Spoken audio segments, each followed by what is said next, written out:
Okay, I'll stand up too. All right, hello everybody.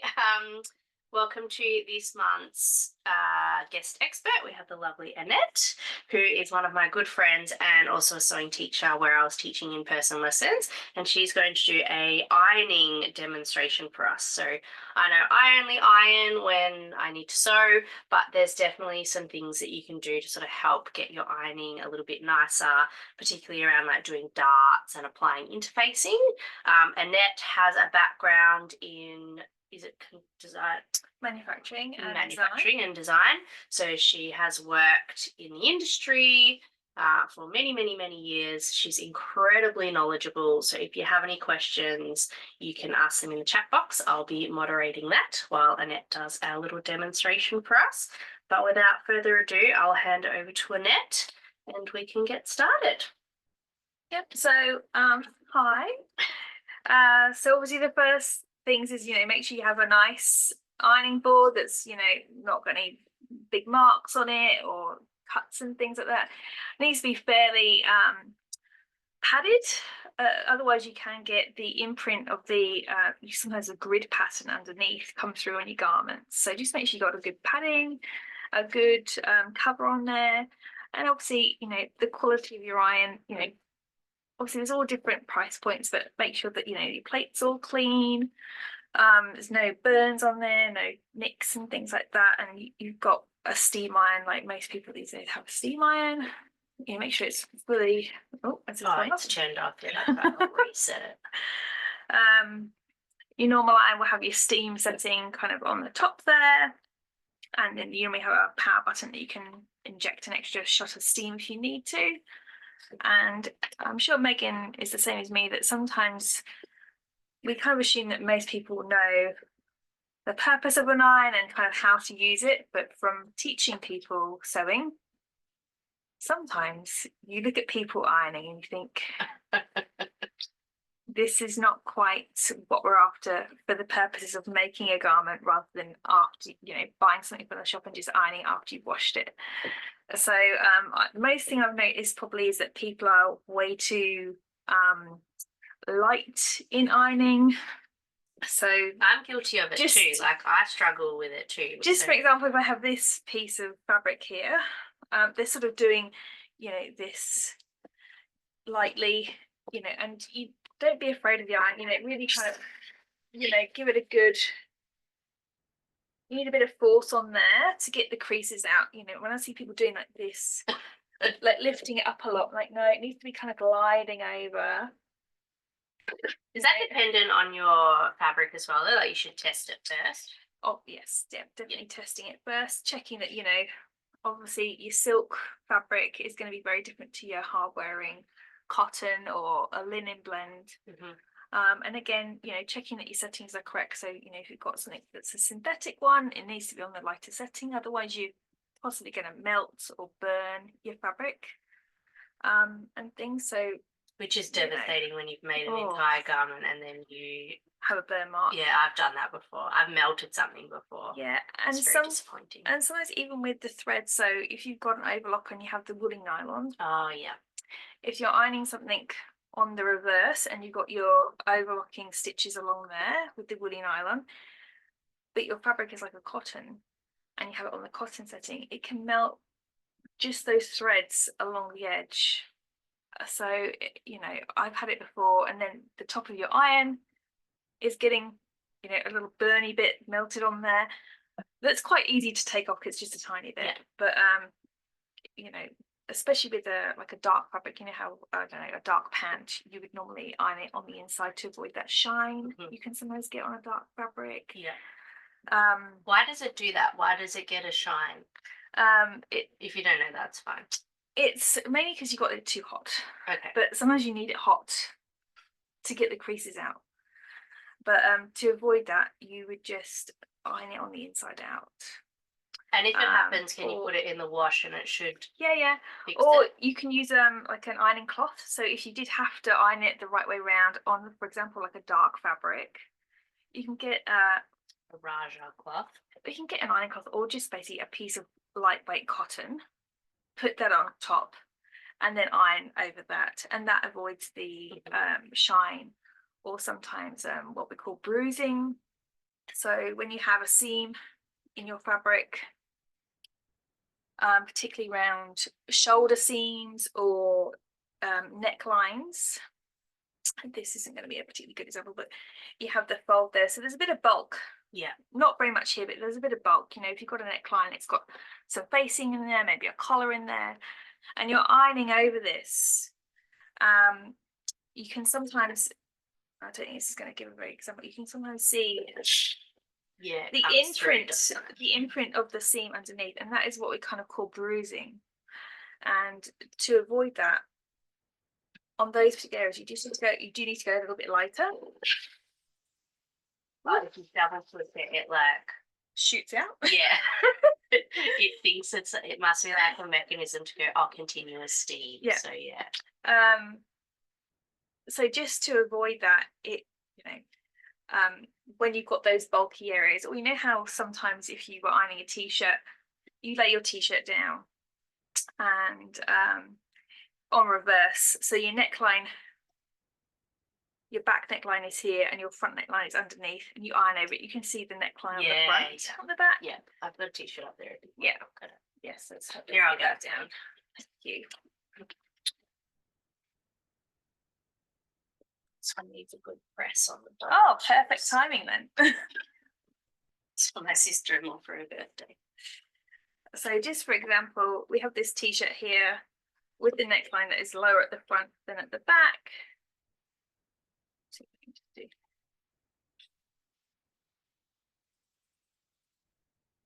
Got a crease in there. So see here how you can, if you push it again, it stops. Sorry. You can see me here too. So here, there's the bruising that's come through. Don't know if you can see that all that well. Yeah, you can. Which obviously that's avoidable because you can always put the t-shirt through, so it's only the top piece on the ironing board, and the front part is underneath. But sometimes you can't avoid that. Another thing that you can purchase, or you may already have, is a tailor's ham. So if you're wanting to just do things around here, this is good for a multitude of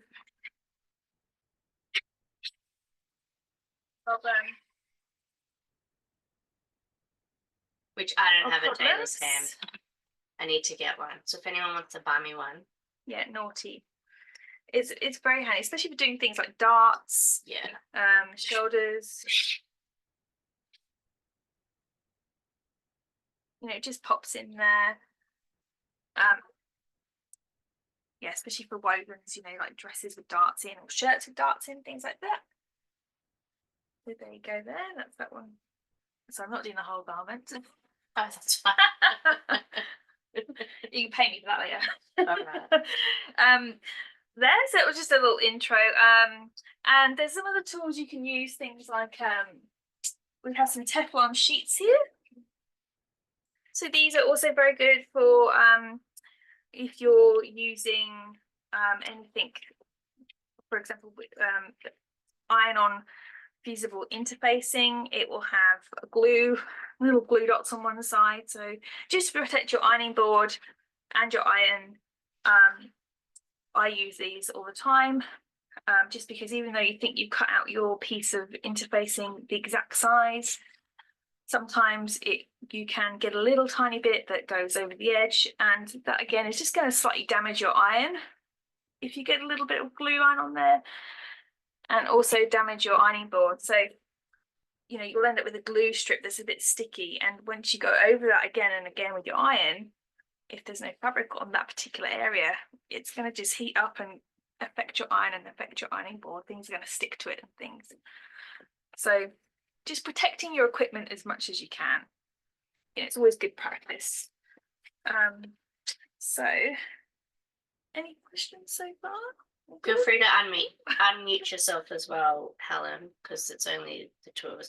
Although someone else is trying to get on, and because I had that trouble with the link, I don't know what I'm doing. It's so professional, aren't we? So on here, I just have a example, if you can see this, of interfacing that's been ironed not very nicely. So I don't know if you can see this, Helen, but there's lots of rippling. I don't know. No, if I you can't can see it. that. I can't see it, but I know what you mean. Yep, so there's lots Yeah. of rippling. Yep. It feels there's a texture there. You can definitely feel it with your hand. So this is what happens when you're doing interfacing, fusible interfacing Yep. onto fabric. You don't want to be moving the iron over the fabric like you would normally be when you iron something. So when you iron a piece of fabric normally, is this bad? Like, obviously you've over ironed this and it's not wrinkling. Can you still use this? I would not, Yeah. if you can avoid it, especially if it's a light fabric, because you can sometimes see that through the fabric. Yeah, okay. Yeah. So normally when you're ironing a fabric, you're kind of gliding over, pressing the seam sometimes, depending, you're kind of doing this motion, maybe a bit more like this, pushing down a bit more into tight corners or really pressing something out. When you're doing interfacing, you just want to kind of press for a few, 5-10 seconds. You don't want to do this motion because that's what makes it wrinkle, and also the steam. You don't really want to use steam when you're using interfacing because you're trying to glue. You don't want it to get wet. The wet fabric doesn't really like being glued. Some interfacing does say use a bit of steam, but generally I have found that it doesn't work for me. Is there a general amount of time to press on it? I just constantly check. Okay. I think it depends on the instructions of your particular interfacing, but I usually go between 5 and 10 seconds. Yeah. Again, if it's a very sheer fabric that's synthetic, no. Be careful. You might need to do it like quite a few times. Yeah. To get the glue melted enough. Whereas if it's like a cotton, you can just kind of leave it there for a good 5-10 seconds, then move it 5-10 seconds. Yeah. And then just keep checking. It's easy to see if it's lifting and not sticking quite enough. Mm-hmm. So I have, oh look, here's an example I have ready. So again, I'm going to use my Teflon sheet underneath, put my Teflon sheet on the top. Did you see I have melted HTV on one of them? Yeah. This is an example of what could happen to your ironing board. But luckily it happened to a Teflon sheet. Yes. Yeah. So that has saved her lovely ironing board from this damage. It's loved. This is the pro. So I purposely cut this piece out a lot smaller than my example fabric, but how sometimes if it was really like your pattern piece is cut the same size as your like a back neck bind facing or something, it's like this. But sometimes there's a tiny bit here that's just overlapping, a tiny bit here that's not quite covered. So just using your Teflon sheet is really advisable. I'd really urge people to make sure you use that. And I got those off Amazon, which I'll link it. I've just redone this sewing resources page on my website, so I'll link those Teflon sheets, and my iron is linked on that sewing resources page as well. But I'll make sure I put in the Teflon sheets. They weren't expensive. Yeah, and with the Teflon sheets, it does protect the fabric a little bit, so you can be not quite so delicate. If you have got like a silk fabric or something, this is protecting it a little bit. Could you use steam on the Teflon sheet, or you wouldn't? I wouldn't use Teflon steam. Okay. To be honest. I mean, it doesn't really matter too much if you do it by accident, but try not to. Yeah. As I said, the glue, it doesn't really want to stick as well if your fabric is wet. Yeah. Can you clean Teflon sheets? Yeah. You can use them in the oven. They're like the same fabric as Yep. an oven liner. You can use them on your barbecue. So yeah, you can clean them. do have a Raja cloth. I don't know where it is. Oh, I don't own a professional one. I've just got a piece of fabric that sits on my ironing board. That's my ironing cloth now. It's usually quite a heavy duty kind of, almost like a calico. Yeah.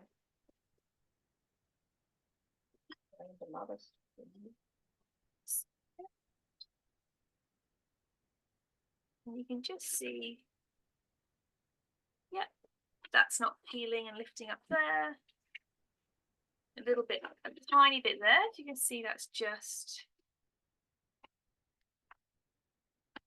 and a little bit there. It's not quite stuck down yet, if you can see that.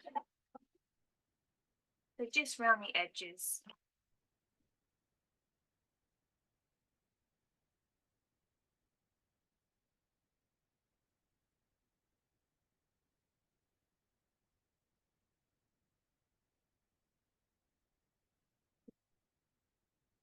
So I guess the advice is don't be too impatient when you're doing interface. Yeah, especially because from experience, and also some of my students, they perhaps they've done all their fusing of their interfacing, and then they've left it a week, maybe 2 weeks, you know, before they then go back to the project. Yeah.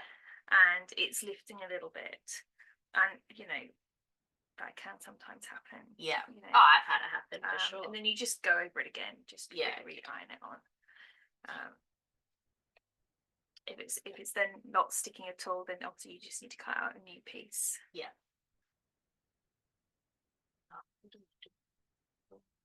Yeah, what am I doing? I don't know. Do not know what I'm doing. We're just coming up again. Yep, that's looking better. I think I'm definitely guilty of being impatient with my interfacing. That looks better now. And as you can see, that's laying nice and flat. And that's all nice and flat. You know, we haven't got where the other example is, where it's all rippling. Ah, yeah. So this one, all yucky and rippling. Oh, I can show you how I achieved the bad one. So good one, bad one. Just on there. Oh, right on.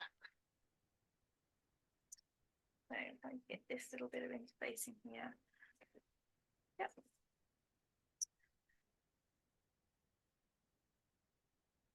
So this one I'm going to do what I've seen people do. So this is well within the fabric. So I'm just going to lay it down like this. So I'd never normally lay my interfacing facing up where the iron could glue over it, but this is just an example of what not to do. Yeah. So this probably isn't going to work now because I'm doing it live. But you see people doing this, you know, and ironing around, you know. Yeah. Maybe put some steam on there. This is me. Have you been watching me? It's me too. Just I'm terrible. I'm so glad. I'm learning lots from this lesson too. And as you can see again, you've got these ripples all coming in here, and these sort of the light isn't these slight ripples on here. Yeah. They're not as obvious in this light actually, but yeah. they can be a lot worse now. I should have brought the example in that I keep at the studio now. So one person did a really bad one on a collar stand. Oh no. And I said to her, like, you need to recut this out. It's only a small piece, like just cut it out and start again. But I said, I'm going to keep this now and pin it on the board just to sort of, you know, because visuals are really handy. Like it's really good to have a visuals to, oh, this is why I need to do it like this, because this is going to happen. But the rippling was, I'm not sure, she must have really gone to town on this piece of fabric because it was like much more defined. Yeah, it was. And because it was like a white shirt as well, when she held it up, I was like, you can see the ripples would have stood out through the fabric. Yeah, so that's why you're not doing this kind of motion when you're attaching fusing to fabric. You just want to do the pressing, like leaving it, lifting, leaving it, lifting, leaving it. And yes, like Megan said, just be patient, you know. If you rush it too much, then the glue doesn't stick and you get these lifting it lifting, like that there.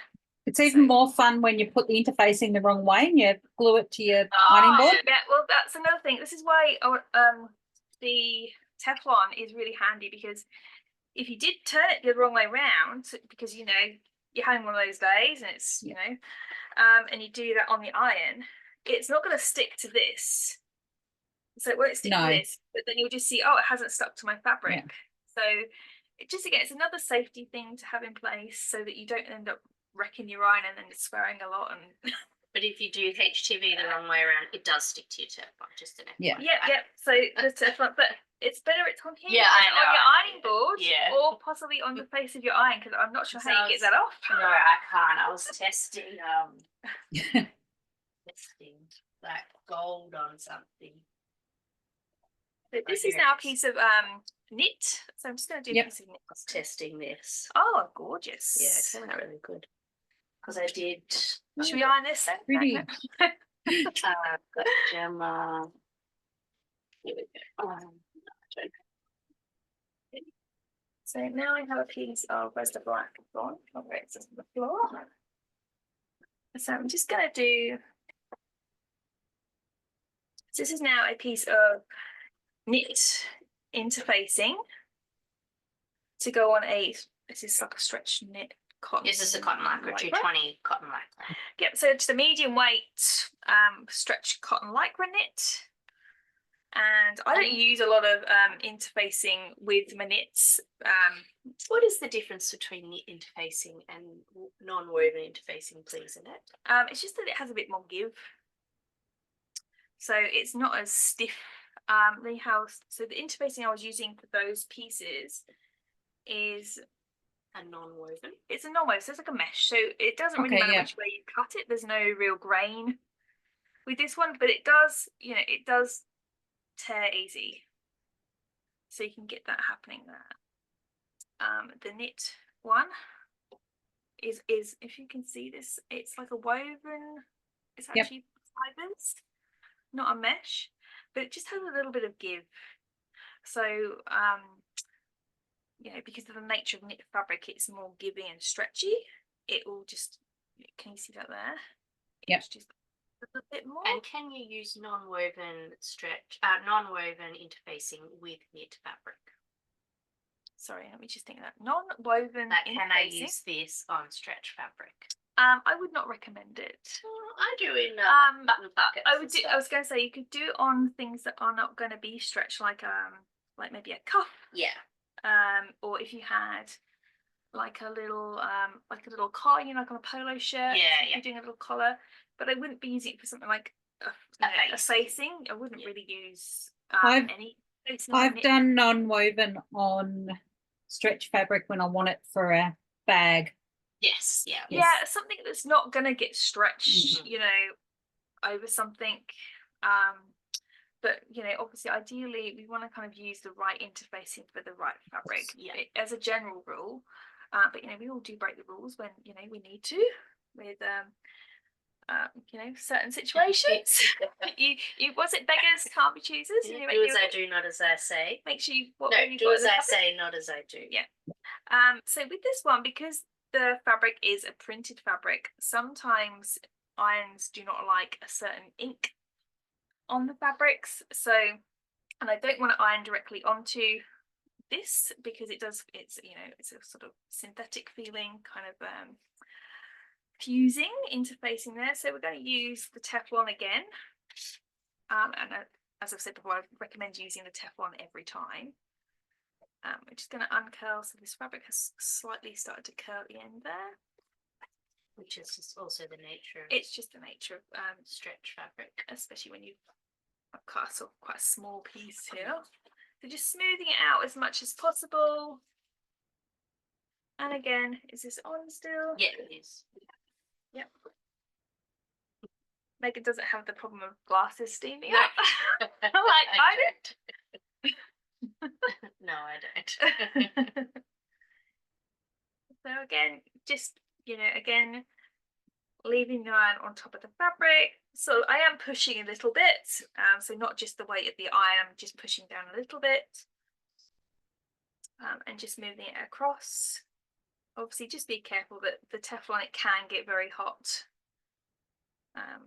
you know, because it's a conductor of the heat and everything. I was starting to use my heat press to try and put interfacing on as well. So in industry, there is usually a press. It's usually a lift down thing.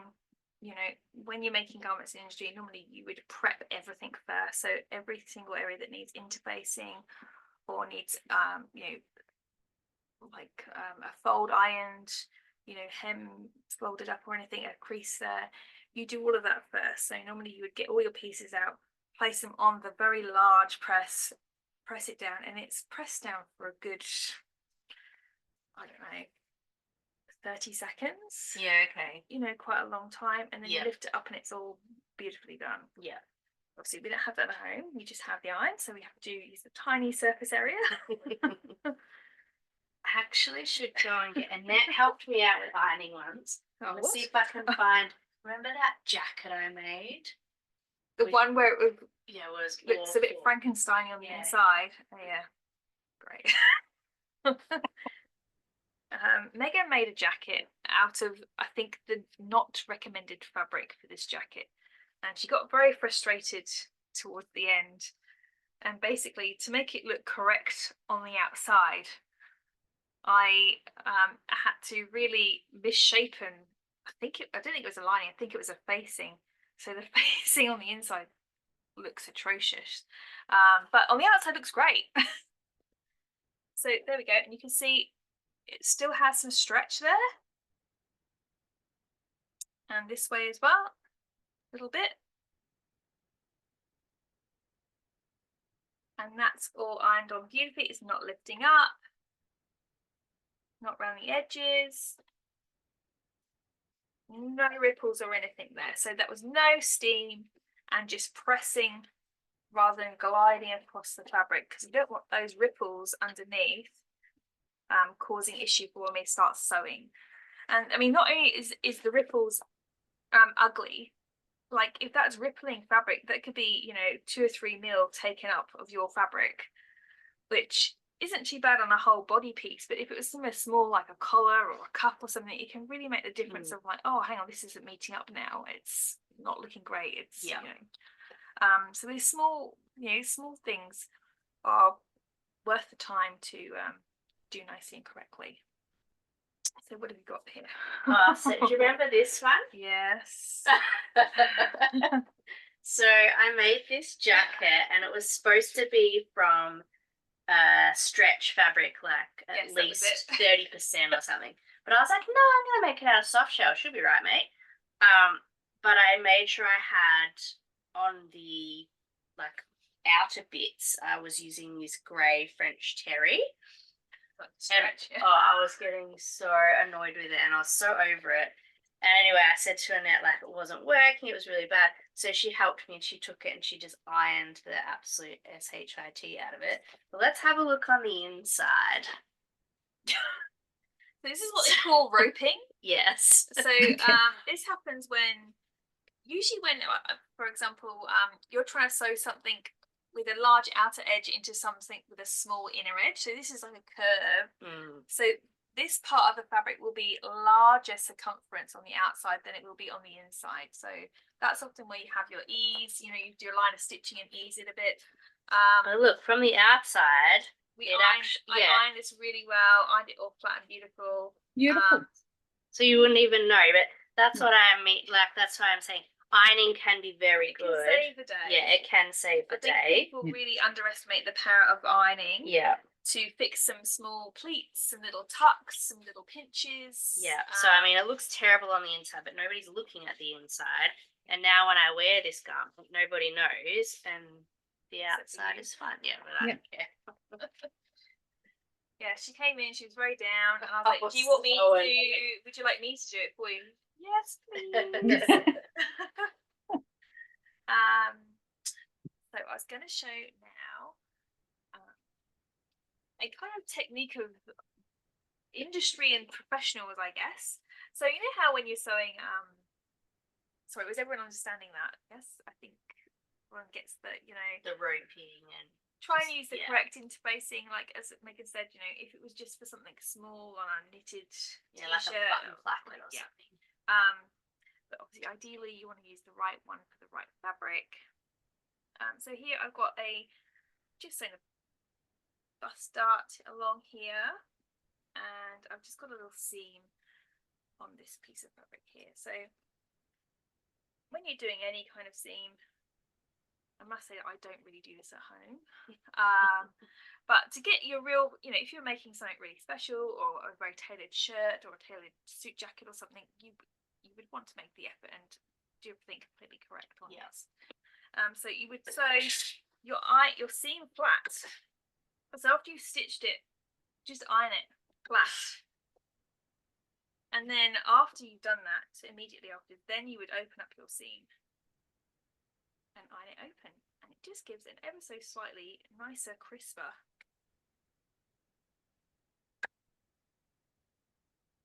There's something about like crispness in a woven garment too, like when you take the time and the effort to really make it nice. So it just makes it That's sexy. extra, yeah, it just makes it extra beautiful. nice. So it's a tip that I don't really do that much myself, I must say. I wouldn't iron that flat. I just open it out once I've sewn it and iron it like that. But if you, There's extra special it just kind of makes the stitching really sit in that groove a bit more. So you know, you do that, it irons, the stitching is then ironed into the fabric, and then you open it. I can't really explain it any other way. But if you're making something, you know, for a special occasion or something, I tend to do better work when it's for other people. Yeah, absolutely. Like for me, you know, it's a bit kind of like I'll just fit it in when the kids are asleep, or you know, I've got the time. And then for other people, I'm like, oh, I'll do it extra nice and do all the proper things. So yeah, it just sits lovely there. And then for the you know, like a bust dart or a pleat or something, same thing again. So this isn't ironing related actually, but when you sew your darts, one tip is always start from the fatter edge and sew in. Sometimes you can draw a chalk line on there if you're a bit wobbly, but when you get to about here, more so with like sheer or very lightweight fabrics like a silk, or if you're doing like a voile or something like that, when you get to about here, you want to just decrease your stitch length. Because on those more delicate fabrics, they're more likely to show the teeth if you're really pulling on that area. So just here to here, you want to sew, you know, reduce stitch length, and then you just leave your tails. I tried to curve it off too. Yep, so just curving it up and just leave your tails so that you can then tie a knot. Because again, with your darts, if you have got like a sheer or a lighter weight fabric, if you're doing the back stitching here, it just makes it really stiff and can give you that kind of Madonna look. Torpedo boob just at the very tip. Yeah, which you do not want. Which, you know, on a medium or a heavyweight cotton, again, it's not too, you know, it doesn't notice too much. But on a lighter weight fabric or a very sheer fabric, it's going to, you know, look a bit there. So with this one, we're just going to lightly iron that. And then I'm just going to get my tailor's ham again, just to help with the curving.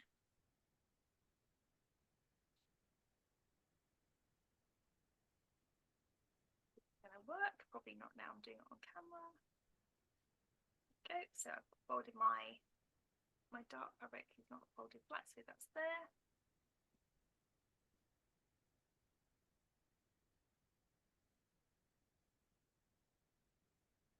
Trying to burn myself at the same time. This is where I really need to get a tails. You see how you can just kind of just pull it a little bit each way. They look really handy, the tailor's ham. They are, I mean, you Yeah. can make them. So there's scrap busting tutorials where you can cut out the shape. You put a pleat here, a pleat here, a pleat here, a pleat here, and then you can actually stuff it with scraps. So normally you'd shred them up a little bit finer and stuff them in there. So it's a good kind of scrap busting thing. And you can make other ones that are longer. I think they're called tailor's sleeves, or there's another word for them, but they're sort of like a longer one, more for things like cuffs or pan hems, and they're quite good if you're sewing and making like small like children's clothes. Yeah. You know, sometimes it's quite hard to get that on the ironing board, so you can sort of put the skinny thing in the sleeve and iron it that way. So it's really handy, but yeah, it just gives a better finish. You can curve it, you can sort of manipulate things a bit more, especially the shoulder sleeve. So if you're putting some ease in the shoulder head, you can really iron it out with a lot of steam, and so that when you're stitching it in there, you're not getting any pleats or gathers visible. You're just getting that good shape over the shoulder there. And again, if it is like a puff sleeve with gathers, it can really elevate and maximize that lift that you're getting off the shoulder there. Okay, all good with this? Yes. Yep. Okay, what else?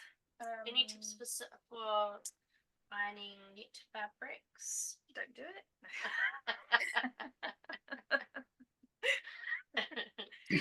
Yep, just like for example, the hem. Yep. Just normal steam, I guess. So here on the hem, you can see we're starting to get a little bit of roping there. Does anyone know what roping is? It's where you kind of get, when you're doing a curve and you're this edge, there you go, here, you see this definition here? It's a curved edge. Sometimes you get around neckbands or curved hem, and it's called roping. This kind of definition on the hem. Gathering. Yeah, gathering in a See soup. if I can bring it up to the camera a bit closer. You get It's a this bit kind hard of to see, isn't it? this kind of line here. And it's easy to get that if you're quite new to knits, really. But again, you would just lay it down this way. I would tend to not do it this side in case I need it on a relatively high heat and I don't want to melt. Yeah, that's a This one. 50-50, but I'm going to use this as my your ironing cloth. Yeah.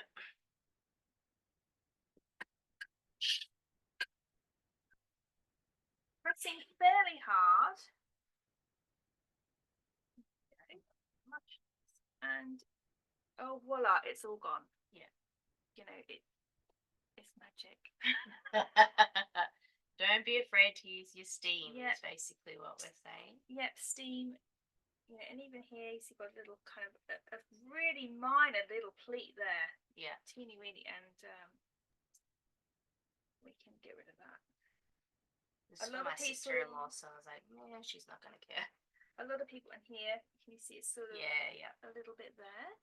But we can manipulate it. Sometimes you end up with a crease in there, you know, like that. Yeah. But then we'll just reset it and we can make it. We will make it do what we want it to do. I will not be defeated by the iron. You know, and just pressing enough. I see people a lot of times doing this. You know, you're not lifting the iron whilst you're doing it, you're gliding. Beautiful. Voila. Okay, and then we'll do this side here with this kind of, this is a good example. Oh, good. Your nails match that top beautifully. Oh, it was on do purpose. actually. It was on purpose. Yeah. It's birthday now, so I got my birthday the other day, so I went and got that. Oh, what's your Got myself birthday? I that. forgot. Happy birthday. Thank you. It was last Friday, wasn't it? Yes, it was. I'm sorry. My bad friend. So I'm just sort of tweaking this here.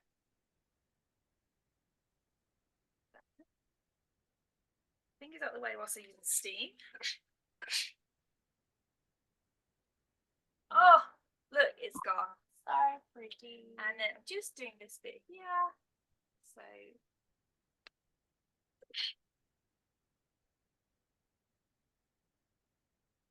that is looking beautiful now. See how That's awesome. It's just gotten rid. I think people really underestimate the iron in fixing a lot of kind of small issues like this. You know, if you hadn't ironed it with any steam or not ironed it at all, you know. Same with I say when, you know, if you get wavy things with your knits, sometimes just using the iron, it helps shrink the fibers again and really fixes it. It's fine. And the same if you Right. I just the same when you let's say you had to unpick something in knit or in woven. Sometimes you see small puncture holes, and sometimes if you did have to do a run of unpicking, and you know it was then visible, you can iron it, and sometimes that just fixes it. Or sometimes you just need to kind of go with your finger just to. I've heard rubbing an ice cube along can help too, which I guess is just the water then helps it. You know. So just kind of rubbing my finger, or the other end of. Oh, you've got one of these. So this unpicker. Let me see this here. It has this kind of funny. It looks like a honey dipper. Yeah. But it's a bit of a rubbery kind of feel. Oh, whoops. It has like a bit of a rubbery kind of feel to it. A bit like an eraser actually, and that you can kind of just run it along, and it helps just move fibers back together. So you don't get those puncture holes where your needle's been. Doesn't help fix vinyl, as you know. No, vinyl. Once vinyl's punctured, it's punctured. It's one go. Yeah. So if you iron, depending on the vinyl, but like marine vinyl, if you iron it backwards, sometimes it fixes it. Can help. Reverse side, you mean? Or yeah, on the reverse side of the heavier vinyls or synthetic leathers and stuff. You see here, this is a bit bulky here, so this is where the seam is meeting. So it's a touch bulky, so that might be an area where we get bruising. Just going to it sort of quite lightly. Yeah, that looks good. So if I really pressed on there, I would end up with a kind of shiny corner or a bit of a line. I mean, it's hard with the bruising. Yeah, it's not. This is quite a light fabric, and it's a patterned one. It's not super noticeable. Yeah. And obviously it's only on the hem. But it's just all these little tips and tricks just help to elevate, the quality of your sewing to a less homemade. Yeah. Level into something a bit more handmade. Handmade, not homemade. Yes.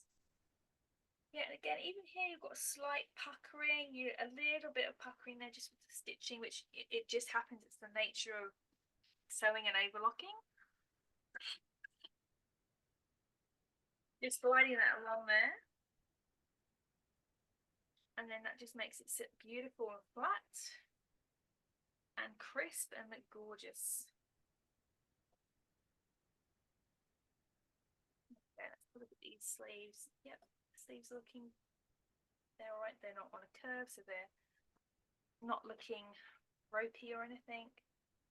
But don't freak out if you've sewn your hem and you're like, oh god, this looks terrible. Like, really embarrassed. Just honestly put a little iron over it, and it can often save a multitude of sins. So that looks beautiful now. If you can see that there's no roping anymore, not even on the inside of the garment. Unlike my one.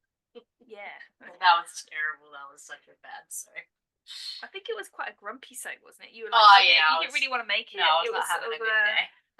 You didn't really want to make it either. You're like, oh, I don't know why I put my hand up to make this. I don't really want to do it. And I was like, oh, all right, okay. Yeah, I still wear it, like it still works. It's still a functional garment, but yeah, it is not my prettiest. So yeah, so that's some basics there. Any clarification needed on anything? Anybody? No questions? No. Obviously, the hot tip is like, don't burn yourself, don't steam your face or your eyes. I'm only saying this because I have done that a few times. When you're kind of really zooming in and you look really like, like this, like getting in a tight point and you steam it. Oh! Good Luckily, tip. I have the goggles on. Yeah. But yes, that's I think I've covered a few issues. Yeah, I think that's pretty good. That's awesome. How to do the interfacing. And I think that's something that a lot of people struggle with mainly is putting the interfacing on. I know I've struggled with it just in terms of I'm obviously going too lightly and being too impatient because it lifts. And it's just a case of it really needs to be like literally, you just leave it on there, no hand, just Yeah. You can put pressure on if you want to. You can put pressure. Yeah. But just leaving it and not doing this, because that's when you get those bubbly things, and not steaming, because if your fabric is wet, your glue doesn't want to stick to it. Like it's when you think of it like that, it makes sense. Yeah. Not to say that you can't steam after you've sewn your piece with interfacing onto something else. You can definitely steam afterwards, because the stitching is then holding it in place as well. Yeah. But just when you're gluing it to the fabric, and just protecting, put your Teflon sheet down, or if you haven't got that, just a piece of cotton, anything, just to protect. Because unfortunately, once you've got glue on your ironing board, you can't get it off. Yeah. You can get it off your iron, but it takes effort. Yeah. And nobody wants to have to do that. No, nobody wants to do that. Yeah. So yes, I hope I've made sense. And absolutely. Absolutely. Thank you. Demo there. They did. I'll get in frame again. So thank you so much to Annette for coming. I really appreciate you coming to my house and doing this ironing demo. We figured it would be a little bit easier in person, because then there was someone sort of standing there to help.